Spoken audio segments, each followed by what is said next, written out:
few easy things you can do to look rich without having a lot of monetary wealth to spend on style. No matter what you purchase, make sure that it fits well. Even if you don't have a lot of money to invest in your wardrobe, I would suggest allocating some of your resources to a good tailor. For example, a well-fitting, inexpensive suit will help an individual feel and look much more magnetic and stately than an expensive, ill-fitting one. Another tip is to avoid logos.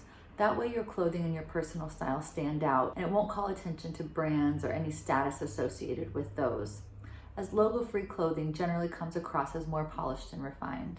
Finally, I would suggest taking proper care of your clothing.